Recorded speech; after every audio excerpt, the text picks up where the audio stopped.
The ship of state is safe. The gods who rocked her after a long merciless pounding in the storm have righted her once more. Out of the whole city, I have called you here alone. Well, I know first your undeviating respect for the throne and royal power of King Laius. Next, while Oedipus stared the land of Thebes, and even after he died, your loyalty is unshakable. You still stood by their children, now then, since their 2 sons are dead. 2 blows of fate, in the same day, cut down by each other's hands, both killers, both brothers stained with blood. As I am next to kin to the dead, I now possess the throne and all its powers. Of course, you cannot know a man completely, his character, his principles, sense of judgment, not till he's shown his colors, ruling the people, making laws, experience. There's the test. As I see it, whoever assumes the task, the awesome task of setting the city's course, and refuses to adopt the soundest policies but fearing someone, keeps his lips locked tight, he's utterly worthless. So I rate him now.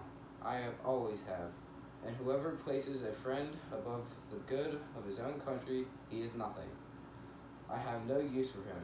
Zeus my witness, Zeus who sees all things, always. I could never stand by silent, watching destruction march against our city, putting safely to rout.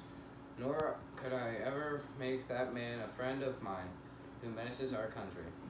Remember this, our country is our safety.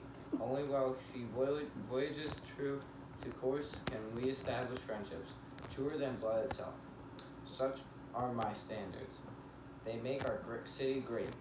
Closely akin to them I have proclaimed just now the following decree to our people concerning the 2 sons of Oedipus. Eteocles, who died fighting for Thebes, excelling in all arms, he shall be buried crowned with heroes' honors. The cups we pour to soak the earth reach the famous dead. But as for his blood brother Polynices, who returned from exile, home to his father's city and the gods of his race, consumed with one desire, to burn them root from to roots, who thirsted to drink the kinsman's blood and sell the rest to slavery. That man, a proclamation has forbidden the city to dignify him with burial, mourn him at all. No, he must be left unburied, his corpse carried on for the birds and dogs to tear, the obscenity for the citizens to behold. These are my principles. Never at my hands will a traitor be honored above a patriot. But whoever proves his loyalty to the state, I'll prize that man in death as well as life. I'll not say that I'm out of breath from running, King, because every time I stop to think about what I have to tell you, I felt like going back, and all the time a voice kept saying, "You fool, don't you know you're walking straight into trouble?" And then another voice, "Yes, but if you let somebody else get the news to Creon first, it will be even worse than you thought for you." But good sense won out, at least sense at all. But I'll tell you it anyhow, because as they say, what's going on to happen, going to happen, and Come to the point. What's wrong? Why so afraid? I did not see who did it. You must have not punished me for what someone else has done. You're playing it safe, soldier. Barricading yourself from any trouble. It's obvious. You've something strange to tell. A dreadful thing. I don't know how to put it. Out with it. Then dismiss. Well then, the dead man, Polynices, out there somewhere, made dust on his tiny flesh. Someone has given it burial that way and gone. What man alive would dare? If that is your will, Creon, son of Leoncus, you have the right to enforce it. We are yours. Follow my orders closely then. Be on your guard. We are old men. Let the younger ones carry it out. I don't mean the body. I posted guards already. Then what is that you would have us do? See that you never side with those who break my orders. Only a crazy man is in love with death. Death is the price, you're right. But all too often, the mere hope of money has ruined many men. I swear. Do not know. You must believe me. Listen. The ground was dry. Not a sign of digging. No, not a wheel track in the dust. No trace of anyone. It was when they relieved us this morning, and one of them, the corporal, pointed to it. There it was, the strangest. Look, the body just moved it over with the light dust. You see? Not buried up newly, but as if they'd covered it. Just enough for the ghost piece, and no sign of dogs or any wild animal that had been there.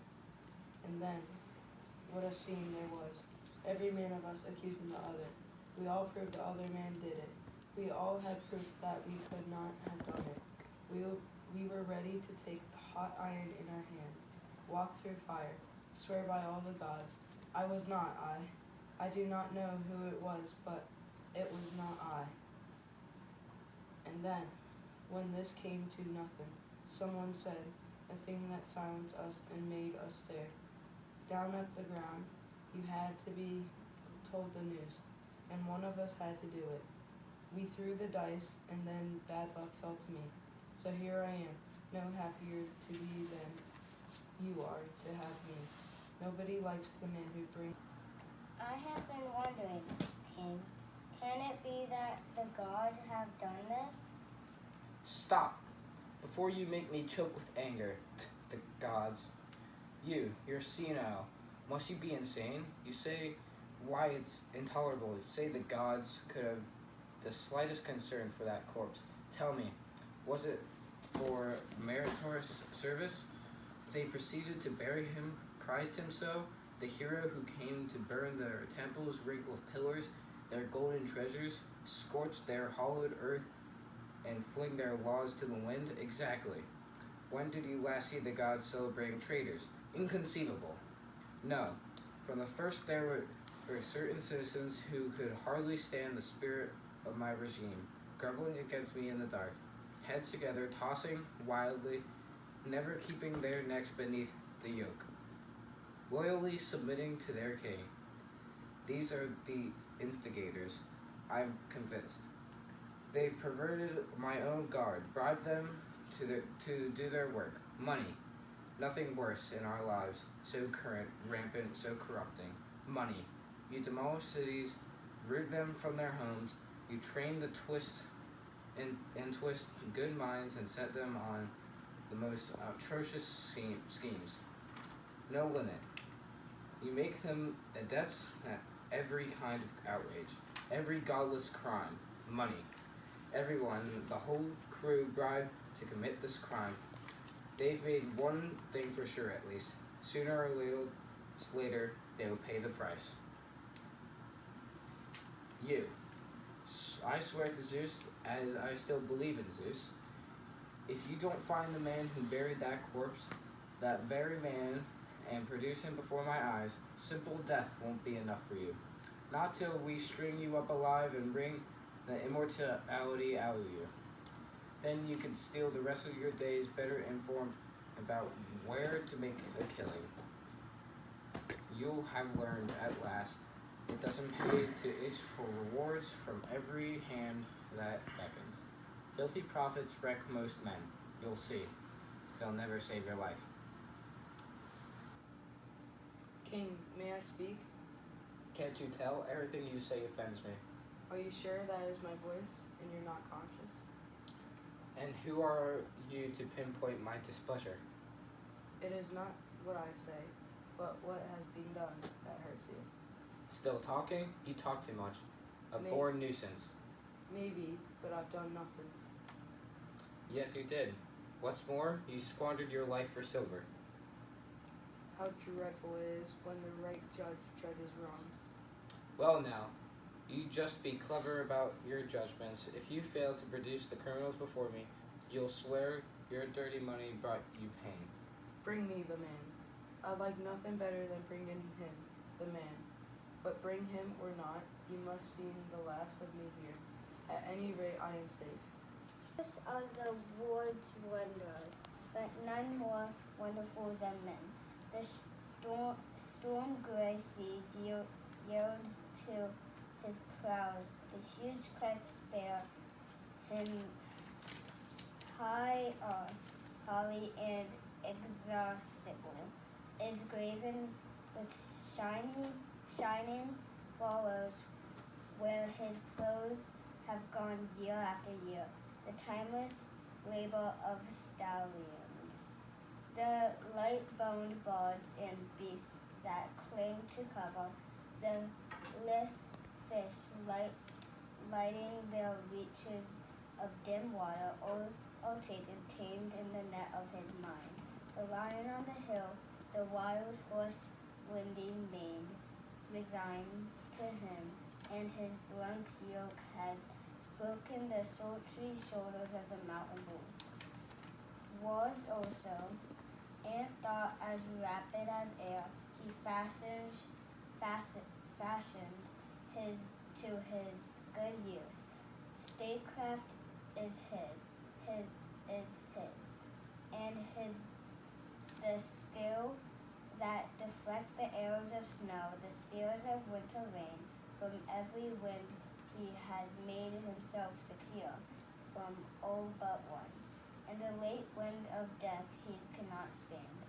O clear intelligence, force beyond all measure.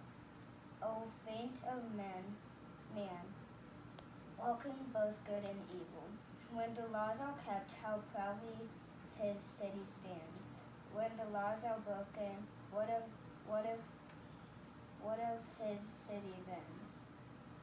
Never may the honored man find rest at my hearth. Never be it said that my thoughts are his thoughts.